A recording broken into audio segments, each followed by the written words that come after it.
तांत्रिक अडचणीबद्दल दिलगिरी व्यक्त करतो मित्रांनो. आज आपल्यासोबत जे व्यक्तिमत्व आहे ज्यांना काही विशेष परिचयाची गरज नाही, कारण कुठलेही टावर म्हटलं, BSNL असो, रिलायन्स असो, एअरटेल असो, वोडाफोन असो, कुठलंही टावर म्हटलं की आपल्याला टावरमॅन गजानन भाऊ बोरकर यांचा परिचय लगेच क्लिक होतो. आपल्या बुलढाणा जिल्ह्यातच नव्हे तर महाराष्ट्र राज्यात मंत्रालयापर्यंत अनेक आंदोलनं त्यांनी केलेली आहे आणि त्यांच्या आंदोलनाची दखल प्रशासन दरबारी तात्काळ घेतली गेलेली आहे. त्यामुळे त्यांच्या आंदोलनाचा दणका जो बसतो तो प्रशासकीय यंत्रणेला तात्काळ बसतो आणि राजकीय यंत्रणे सुद्धा खडबडून जागे होते. अशाच व्यक्तिमत्वासोबत आपण त्यांच्या गावात जो महाघोटाळा झाला, ज्याला महाघोटाळा म्हणता येईल, त्या महाघोटाळ्याबाबत विस्तृत चर्चा करणार आहोत. म्हणजे आपलं सर्वतोपरी खोदमास्टरच्या या मंचावर स्वागत. धन्यवाद. आपण आलात आणि आज सारंगपूरच्या महाघोटाळ्याची आपण चर्चा करणार आहोत. तर पूर्वी मी तुम्हाला एक प्रश्न विचारतो. या जगात अनेक प्रकारचे आंदोलन असतात, पण तुमच्याकडून टावर आंदोलनच का दिलं? टावर आंदोलन केलं म्हणजे मी पहिले उपोषण केलं होतं आपल्या इथं वखार महामंडळ आहे ना, तिथं पहिले एसडी ऑफिस, एसडी ऑफिस होतं. तिथं उपोषण केलं की धनगर आरक्षण. अच्छा. 7 ते 8 दिवस माझ्यावर लक्षात नाही घातलं प्रशासनाने. नंतर मग जशी जशी पब्लिक जमा होत गेली त्यावेळेस 9व्या दिवशी त्यांनी म्हणजे पूर्ण आशक्त झाले, मला बोलायला पण आवडत नाही. त्यावेळेस पण प्रशासन येणं, चौकशी करणं. मी ठरवलं असं हे काही खरं नाही आपण उपोषण करायचं, कारण हे बरोबर काही लक्ष घालत नाही. कारण की प्रशासनावर दबाव येतो राजकीय. राजकीय दबाव आला की प्रशासन काहीच करू शकत नाही, कारण त्याने माझ्या आपली नोकरी करायची. त्याच्यामुळे बाबा आपण जाऊन तिथं तसं बघू आपण. मग त्याच्यात मी ठरवलं की आपल्याला आजपासून उपोषण करायचंच नाही. निर्णय एकच की काही हो टावर आंदोलन हाच एक आपला पर्याय. अच्छा मित्रांनो, नुकतंच आपल्या देशात म्हणजे महात्मा गांधी नंतर ज्यांनी रेकॉर्ड नोंदवलं सोनम वांगचुक, जे की आपल्या देशाचे सर्वोत्कृष्ट सायंटिस्ट म्हणता येतील, अशा व्यक्तीने 18 दिवस उपोषण केलं. म्हणजे 18व्या दिवसानंतर 19व्या दिवशी आपल्या केंद्र सरकारने त्यांना ताब्यात घेतलं आणि दिल्लीच्या हॉस्पिटलमध्ये त्यांना रुजू केलं. म्हणजे त्यांच्यावर उपचार सुरू आहे. तर अशा प्रकारचे आंदोलन दडपण्याचं कार्य प्रशासनाकडून केलं जातं, राजकारणाकडून केलं जातं. त्यामुळं त्यांनी आंदोलनाचा पवित्र हात टावरकडे वळवलेला आहे. तर टावर आंदोलन करत असताना अनेक प्रकारची म्हणजे भीती असते, ज्याला आपण म्हणतो इलेक्ट्रिक शॉक लागण्याची, त्याचप्रमाणे टावरवरून चक्कर येऊन घोळून पडण्याची, त्याचप्रमाणे पाऊस जर सुरू झाला तर वीज पडण्याची. अशा वेळेस तुमच्या मनाला भीती वगैरे वाटत नाही का? मी ते भीती सोडून दिली. आपण आतापर्यंत माझं वय 43. मी आतापर्यंत भरपूर माझ्या जीवनात मी आनंद घेतला, जगलो. सर्व काही जसं मी माझं परिपूर्ण जे काय असेल ना ते केलं. पण आता मी पुढचा निर्णय असा घेतला, लोक स्वतःसाठी जगायला भरपूर आहे. बरोबर.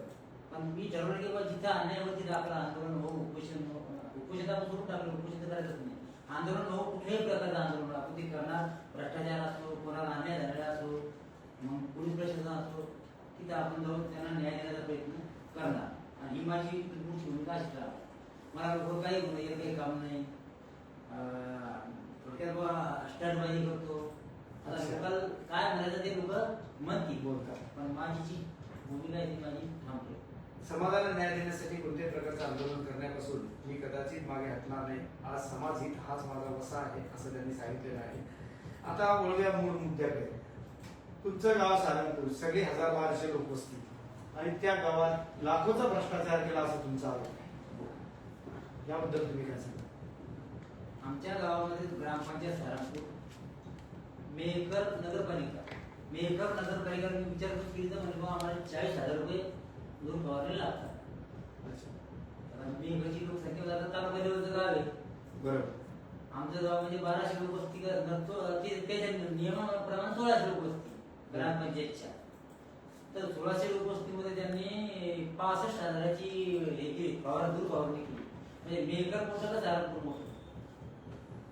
अच्छा, म्हणजे जिथे मेहकरला सरासरी जर आपण पकडलं तर लाखाच्या वर लोकसंख्या असलेले हे शहर, मतदानच इथलं जर का शहराध्यक्षासाठी, जर का नगर परिषद अध्यक्षासाठी 30,000 प्लस आहे, तर जवळपास लाखाच्या वर लोकसंख्या असलेल्या या गावात 40,000मध्ये फवारणी होते आणि 1200-1600चं जे गाव आहे त्याच्यामध्ये 65,000ची फवारणी धूळ फवारणी असं तुमचं म्हणणं आहे? मी नाही म्हणत, मिरी पंचायत ॲपवर त्यांनी पैसे काढले, तुम्हाला ते पण दाखवू शकतो.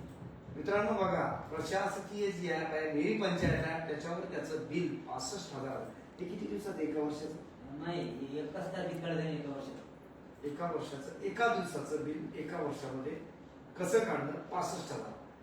मग या संदर्भात तुम्ही प्रशासकीय यंत्रणेकडे तक्रार दाद मागितली असेल? ही म्हणजे दूर फवारणी असं भरपूर काही भ्रष्टाचार ते पण सांगतो ना. आता हे लॅपटॉप प्रिंटर माझ्याकडे, त्यांची माहिती पण त्यांनी आठवलं दिली. किती त्या पैकीमध्ये 1,95,450. आता मला सांगा तुम्ही, 1,95,450 पर्यंत लॅपटॉप काय झालं आमच्या गावामध्ये? प्रिंटर लॅपटॉप म्हणजे उधळपट्टी आहे नाही. आज ग्रामपंचायत लॅपटॉप आहे का? प्रिंटर ते म्हणतात आहे ना, मला तर आतापर्यंत दिसलं नाही. पण त्यांनी मला लोकेशन सहित मॅप सहित दिले पाहिजे, फोटो त्यांनी मॅप सहित दिला मला. मित्रांनो, तुम्ही बघू शकता HP चा हा लॅपटॉप आहे आणि कॅननचं प्रिंटर आहे. आणि जसं की यांनी RTI मध्ये मागितलेलं आहे त्या पद्धतीचं 1,95,450 हे बिल आहे, एक लॅपटॉप आणि एक प्रिंटरचं. आता जनतेने ठरवायचं, खरंच हा लॅपटॉप गेमिंग लॅपटॉप आहे का? आणि हे जे प्रिंटर आहे ते ₹1,00,000 किमतीचं आहे का? हा पहिला भ्रष्टाचाराचा मुद्दा त्यांनी सांगितला, गावामध्ये धूर फवारणी. आणि दुसरा मुद्दा सांगितला त्यांनी लॅपटॉप प्रिंटरचा. परत दुसरा मुद्दा असा की आमच्या गावाला नळ योजना 25 ते 30 वर्षापासून नळ योजनाच नाही. मग तुमच्या गावचे लोक पाणी कसं देतात? 3 नळ योजना आहे, एक रामाजमदार, एक सुरा आणि एक बेंडवाळे म्हणून आहे. म्हणजे खाजगी नळ योजना? खाजगी. तर त्यांच्याकडून एक 300 रुपयाला, एक 250 रुपयाला आणि एक 200 रुपयाला 3 नळ योजना. म्हणजे ग्रामस्थांना प्रशासकीय नळ योजना असून खाजगी नळ योजनेचा लाभ घ्यावा. बरोबर. आमच्या गावाला आता पण सत्तेची जलजीवन योजना आहे, त्याच्यात 47 लाख रुपये बिल काढलेले. पाणी आहे गावापर्यंत, त्यांनी पाईपलाईन आणलेली आहे. शेतकरी शेतात पाणी देते 2 वर्षापासून, पण गावाला पाणी नाही. मित्रांनो, आज आपण स्वातंत्र्य झाल्यानंतर एवढ्या वर्षानंतर पाहतो की आज आपल्या मेहकर शहरापासून अवघ्या 3 किलोमीटरच्या अंतरावर एक गाव आहे सारंगपूर. त्या गावाला मागच्या 25-30 वर्षापासून पाणी नाही प्यायचं हक्काचं, म्हणजे प्रशासनाने दिलेलं. जे की मला वाटतं यापूर्वी सुद्धा एक टाकीवर जाऊन तुम्ही आंदोलन केलं होतं गावच्याच, आणि ती टाकी पाडली. तिच्यावर पण खर्च दाखवलेला आहे की बाबा मी दुरुस्ती केली म्हणून, तिच्यात पण पैसे काढलेले होते त्यांनी. नाही. परत एक नळ योजना, आता नेमकं मला येण्या समजा नदीतून पाणी न्यायचं होतं का हिरीतून गावात पाणी आणायचं होतं हे पण मला माहित नाहीये. आता गजानन भाऊ सावंत मागच्या वेळी त्यांनी टेम्पररी नळ योजना घेतली. मला वाटतं काय 5 लाखाचं आपलं 25 लाखाचं काही दाखवत नाही टेंडर, माहिती पण घेतलेली मी. तर आमच्या गावाला तात्पुरती नळ योजना जो आहे ना, त्या म्हणजे सुभाष चौधरी त्यांच्या विहिरीपासून गावापर्यंत नळ पाईपलाईन आणली, पण गावाला एक थेंब सुद्धा त्या पाणीकडे आलेलं नाही. म्हणजे अशा प्रकारच्या किती योजना तुमच्या गावात? 4 नळ योजना झाल्या. 4 नळ योजना राबवल्या. एक महाराज जयद्वाराचे आणि ते टेम्परवारी आणि एक झोपडपट्टी झाल्या पाहिजे. 5 नळ योजना झाल्या. आणि आता ही 5 नळ योजना झाल्या तरी अद्याप ग्रामस्थांना प्यायला पाहिजे. पण कागदावर होतं. कागदावर. मित्रांनो, कागदी घोडे नाचवण्यात आतापर्यंत किती सरपंच कार्यरत होते? आतापर्यंत समजा 5-6 सरपंच. 6 सरपंचाच्या काळात 5 नळ योजना झाल्या आणि 5ही नळ योजनेपासून आजपर्यंत ग्रामस्थांना पियायला पाणी नाही. प्रायव्हेटच पाणी घ्यावं. मित्रांनो, किती मोठी शोकांतिका आहे. आज या शहरामध्ये देशाचे म्हणजे केंद्रीय राज्यमंत्री वास्तव्यात आहे, त्यानंतर आजी माजी आमदार आहे, आणि असं असताना अगदी गावाच्या हाके पुरतं जे गाव आहे, म्हणजे हाकेपासून दूर नाही म्हणता येणार त्याला, 3 किलोमीटरच्या गावामध्ये 25 वर्षापासून ग्रामस्थांना पिण्याच्या पाण्याचा ताबू आहे. हालांकी तुमच्या गावाला लागून नदी पण वाहते. आमच्या गावाला चौकून पाणी, पण गावात पाणी. ज्या गावाला चोहो बाजूनी पाण्याने वेढलंय अशा गावातच पाणी नाही. म्हणजे याला म्हणतील दिव्याच्या बुडाखाली अंधार असं म्हणता येईल. मित्रांनो, मला एक सांगा, तुम्ही 3 प्रकारचे भ्रष्टाचार, पाणी, दूर फवारणी लॅपटॉप मग या प्रकरणात तुम्ही वरिष्ठांकडे तक्रार केली ना, पण त्यांनी पण थोडक्यात असं का म्हणा, मला तर नक्की माहित नाही, पण मला तरी वाटतं त्यांच्यावर संशय की बाबा ज्यावेळी समिती चौकशीसाठी आलती, आपला सारंगपूर समिती आलती, तर सरपंचाला त्यांनी विचारलं की सरपंच कोण आहे, म्हणजे यांचा अगोदर बोलणं झालं, मला जाणीव होते किंवा सरपंचच का विचारला, त्या गावचा सरपंच कोण आहे, तुम्ही सरपंचाची चौकशी करायसाठी आणते तर सरपंचाला मान देण्यासाठी आणते, हे पण सुद्धा मला कळून देणार. प्राथमिक जी चौकशी मागणी असते ती गट विकास अधिकारी मेहकर पंचायत समिती यांच्याकडे करावी लागते. तर मग मी बुलढाणा जिल्हा परिषदला केली, कारण माझा मेहकरवर विषय म्हणजे भरोसाच नाही, मी त्या टावरवर सांगितलं मला मेहकरचं कुठंच पत्र पाहिजे, हे टावरवर असताना बोलत मेहकरचे गट विकास अधिकारी ते पण त्याच्यात सांगितले, ते पण त्याच्यामध्ये सांगितलं त्यांची सही शिक्के नाही त्यात, म्हणजे सांगितलं मला लागलं आपल्याला या कागदावर त्याचे सही शिक्के तुम्हाला दाखवतो, ते पण सांगितलं मला लागलं मध्ये.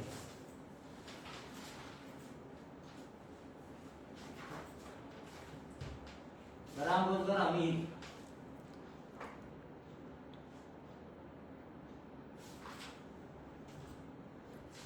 ग्रामपंचायत गट विकास अधिकारी यांची सही बिल काढले याच्यात खोट्या सह्या पूर्ण, आणि या लोकांना मी विचारलं की आम्ही काम केलेलं नाही, राम रोजगार आम्ही राष्ट्रीय ग्रामीण रोजगार हमी योजनेअंतर्गत दोन शेततळे तयार करण्यात आले सारंगपूरमध्ये, आणि तुमचं असं म्हणणं आहे की त्याच्यामध्ये ग्रामपंचायत सदस्य यांचं मत सहमत नव्हतं. माझ्याकडं व्हिडिओ आहे सरपंच पती त्यांना मी विचारलं का बाबा तुम्ही शेततळ घेतलं तर तुम्हाला तिथं काम मला छोटे छोटे गड्डे पद्धती, ते म्हटलं बाबा ठराव आमच्या समोर घेतलेला नाही, तिच्या ठिकाणी ठराव घेतलेला आहे, ते पण कोण सांगितलं, पण त्यांनी एक संतोष सांगोळे म्हणून ग्राम रोजगार, एक ग्रामसेवक आणि सरपंच या तिघांनी फक्त ते खोट्या सह्या करून ठराव हे नाही का, ग्रामसेवक ग्राम रोजगार आणि सरपंच या तिघांनी मिळून ते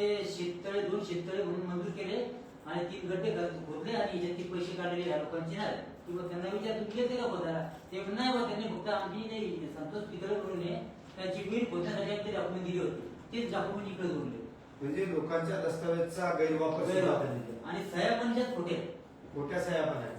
कारण जे ग्रामपंचायत सदस्य मध्ये नाव सांगतो त्याचं ग्रामपंचायत सदस्याचं नाव पण सांगतो हे सुमनबाई विठ्ठलराव तापतोडे, त्यांचा अंगठा आहे इथं पहा इंग्लिश मध्ये, सुमनबाई विठ्ठलराव तापतोडे ह्या महिला अशिक्षित आहेत, त्यामुळे त्या अंगठाचा ठसा देतात आणि त्यांच्या नावाने ते इंग्लिश मध्ये स्वाक्षरी आहे, म्हणजे किती भ्रष्टाचाराचा कळस म्हणताय, लोकांच्या नावावर स्वाक्षरी करायची, त्यानंतर बनावट बिल काढायचे आणि कोणतेही काम न करता बिल काढायचे, हा सारंगपूरचा भ्रष्टाचार निश्चितच आपल्या राज्य शासन दरबारी गाजेल. आणि मेहकर तालुक्याचे ज्याला सुविद्य आमदार म्हणते सिद्धार्थ खरात साहेब, आपल्या देशाचे केंद्रीय राज्यमंत्री प्रतापराव जाधव साहेब यांनी या गावाकडे लक्ष घालून किमान नागरिकांच्या पिण्याच्या पाण्याचा प्रश्न मार्गी लावावा, असंच या पद्मास्टरच्या या लाईव्ह मधून त्यांना सांगण्यात येत आहे किंवा त्यांना एक आव्हान निवेदन करण्यात येत आहे. म्हणजे मला एक सांगा, या सगळ्या भ्रष्टाचारामध्ये तुम्ही अशा प्रकारचे आंदोलन करता, अनेक लोक सांगतात स्टंट करतात, त्यानंतर पैसे खातात, अशा प्रकारचे आरोप लागतात तुमच्यावर, याबद्दल तुम्हाला काय म्हणायचं? ते लोकांचं मध्ये लोक काय घेऊ शकतात, लोकशाही आता मध्ये सिद्ध करून दाखवा किंवा या माणसाकडून तुम्ही पैसे घेत आता सिद्ध करून दाखवा, मी तिथंच फाशी घेऊन टाकतो माझ्या स्वतः. मित्रांनो, एक खुलं आव्हान त्यांनी केलेलं आहे, जर मी कुणाला पैसा मागितला असेल, स्टंटबाजी करत असेल, जर माझ्या आंदोलनामधून निकाल निघत नसेल किंवा जनतेला न्याय मिळत नसेल तर ते तुम्ही सिद्ध करून दाखवावं, तिथे मी फाशी घेण्या इतपत त्यांनी तयारी दाखवलेली आहे. आज मेहकर तालुका, बुलढाणा जिल्हा, मंत्रालय अशा विविध ठिकाणी तुम्ही आंदोलन केले, काही आंदोलनाला तुमचं यश मिळालं, निश्चित भरभरून जनतेचा आशीर्वाद तुम्हाला मिळतो. या सारंगपूर ग्रामपंचायतचा हा मथळा काढत असताना सरपंच, ग्रामसेवक, गटविकास अधिकारी आणि ग्रामस्थ म्हणजे तुमच्या गावातील लोक यांची भूमिका सांगते. ग्रामस्थांची तर पूर्ण तयारी किंवा हे चांगलं काम करून राहतो. आता कसं तुम्हाला सांगायचं का राजकीय दबावापोटी ज्याला तरी आपण आतून सपोर्ट करू. 51 लोकांच्या सह्या आहे माझ्याकडे, त्यांनी सह्या केल्या. काही लोक घेतात की बाबा आम्हाला काम करावं लागते, कुठे बाबा आम्ही पुढच्या भानगडीत घ्या भानगडीत, आम्हाला ते लोकच होतात, त्याच्यापेक्षा आम्ही मागच बोलतो. पण तुम्हाला आमचा पाठिंबा आहे, थोडा सांगतात. अच्छा. आणि यांचं प्रेशर असते, कोणाचं राजकीय दबाव होती किंवा सेटलमेंट करा. माझ्याकडे रेकॉर्डिंग आहे. ग्रामसेवकचा जी हे असते काय म्हणतात ते बॉडी त्याची ग्रामसेवकाची संघटना त्यांच्याकडून एका जणाला फोन करा सांगितला बाबा तुम्ही त्यांना सांगा सेटलमेंट करू आपण. माझ्याकडे किती रेकॉर्डिंग आहे. परत एका राजकीय माणसाचा फोन आता ते पण आहे माझ्याकडं.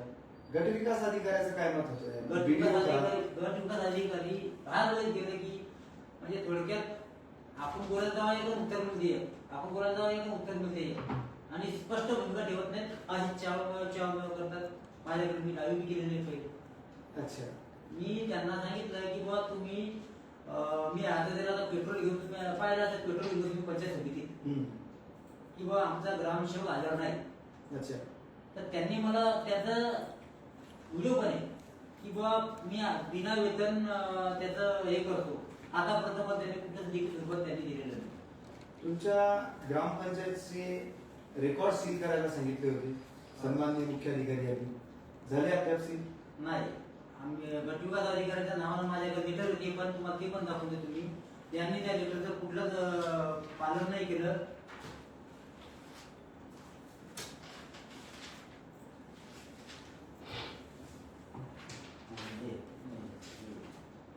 पाहून घ्या वाचा किंवा रेकॉर्ड सील करण्यात यावे. त्यांनी माझ्याकडे पत्र दिलं, 3 पत्र देऊन. मित्रांनो, माझ्या हातात जे पत्र आहे ते मुख्य कार्यकारी अधिकारी जिल्हा परिषद बुलढाणा यांचं आहे आणि ते नामे आहे गट विकास अधिकारी मेहकर यांच्या आणि संदर्भ आहे की तात्काळ ग्रामपंचायत सारंगपूर जैताळा गट ग्रामपंचायत यांचे रेकॉर्ड तात्काळ सील करा. आता एवढं सगळा आदेश असताना आणि हा आदेश आहे 2/7 म्हणजे 2 जुलै 2026 चा, मागील आठवड्यातील हा आदेश आहे. असं असताना सुद्धा अद्याप रेकॉर्ड सील केलेलं नाही. आणि तुम्ही मागे भोजमास्टरच्या फेसबुकवर पाहिलं असेल की त्या रेकॉर्ड सील करण्यासंदर्भात ज्या वेळेस गट विकास अधिकारी गवई तिथे गेले, सहाय्यक गट विकास अधिकारी गवई त्या ग्रामपंचायतला गेले, त्यावेळेस त्या सरपंचाची भाषा काय होती ते सर्व सामान्य जनतेने पाहिलेलं आहे. तर अशा परिस्थितीत गजानन भाऊ बोरकर लढा देत आहेत. संपूर्ण गाव त्यांच्या पाठीशी आहे. प्रत्यक्ष अप्रत्यक्षरित्या पद्धतीने लोक त्यांना चांगला सहकार्य आणि चांगला संपर्क सुद्धा करत आहे. मला एक सांगा, मेहकर विधान परिषदच्या आमदाराविषयी तुमचं काय? या प्रक्रियेत संपूर्ण प्रक्रियेत तुम्हाला त्यांनी सर आमदाराचं काय आम्ही एक वेळेस उपोषण ठेवलं होतं. तिथे आमदाराने फक्त बोलले चालले गेले. नंतर आम्हाला त्याचा रिस्पॉन्स कुठला आतापर्यंत गावात कधी येऊन पाहिलं नाही काय नाही. म्हणजे आम्हाला तर त्यांच्याकडून असं वाटते की आतापर्यंत त्यांनी इच्छा पण दाखवली गावात काहीतरी करावं म्हणून. अच्छा. दुर्दैवाची गोष्ट आहे मित्रांनो, मुंबईचं सोन्याचं विमान मेहकरच्या धावपट्टीवर जरी उतरलं तरी त्याच्या चाकाला मेहकर विधानसभा मतदारसंघाची अद्यापही सवय लागलेली नाही. ग्रामीण भागाशी माझी नाळ जुळलेली आहे अशा प्रकारचा अकांड तांडव करणारे सुविद्य आमदार सिद्धार्थ खरात साहेब एखाद्या वेळेस जर तुम्हाला अवसर भेटलं तर निश्चित सारंगपूर, जैताळा आणि वाडी या 3 गावाची जी गट ग्रामपंचायत आहे त्याला भेट द्या आणि लोकांचा ठाव. उगाच गजानन भाऊ बोरकर आंदोलन करत नाही तर जनसामान्यासाठी त्यांचं आंदोलन असते आणि जनसामान्याचे सामान्य लोकांचे प्रतिनिधी तुम्ही सुद्धा आहे. तेव्हा त्या गावाला निश्चित भेट द्या आणि जनसामान्यांचे प्रश्न निकाली काढा. हेच यावेळी आम्ही तुम्हाला आवाहन करतो.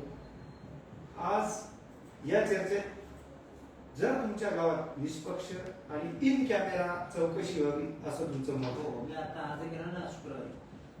जर तुम्हाला अशा प्रकारची चौकशी नाही मिळाली तर पुढच्या आंदोलनाची रूपरेषा काय? पुढच्या आंदोलनाची रूपरेषा एकच राहील. पाऊस येऊ वारा येऊ काही मी खैऊन टाळावर बसून राहणार. चौकशी करून जोपर्यंत दोषीवर तुम्ही कारवाई करत नाही तोपर्यंत तुम्ही टाळाच्या खाली उतरणार नाही. ही माझी ठाम भूमिका राहणार. मित्रांनो, आज आपण एक चांगल्या प्रकारची चर्चा केलेली आहे आणि या चर्चेमध्ये तुम्ही पाहिलं अगदी सडेतोड उत्तर त्यांनी दिलेली आहे आपल्या प्रश्नाची आणि त्यांचं सांगणं आहे जर मला इन कॅमेरा चौकशी समिती लाभली नाही आणि चौकशीचे प्रतिसाद ज्याला आपल्याला म्हणता येईल प्रशासकीय समितीचा निकाल पारदर्शक लाभला नाही तर मी पुढच्या आंदोलनासाठी टावरवर चढेल आणि जोपर्यंत चौकशी समितीचा निर्णय निकाल येणार नाही तोपर्यंत मी करणार नाही. अशा प्रकारे निर्भीड निडर व्यक्तिमत्व, सामाजिक वलय असलेलं निष्पक्ष आणि निडर व्यक्तिमत्व आपल्यासोबत खुली चर्चा केली. आता या चर्चेला आपण पूर्णविराम देऊया. गरीबो, तुम्ही आमच्या स्टेजवर आला त्याबद्दल आपलं खूप खूप धन्यवाद. आणि मेहकर तालुक्यातील मेहकर विधानसभा मतदारसंघातील सर्व नागरिकांना आपल्या हक्काच्या न्यायिक लढ्यासाठी तुम्हाला जर कुठे अन्याय अत्याचार होत असेल, गावामध्ये कुठल्याही प्रकारचा अन्याय अत्याचार होत असेल तर निश्चित गजानन बोरकर यांच्याशी संपर्क करावा असं त्यांनी सांगितलेलं आहे. आणि तुमच्या प्रश्नाला प्रशासनापर्यंत आणि राजकीय दरबारापर्यंत पोहोचवण्याचं ठोस आश्वासन आम्ही देतो. तुर्तास थांबतो. धन्यवाद.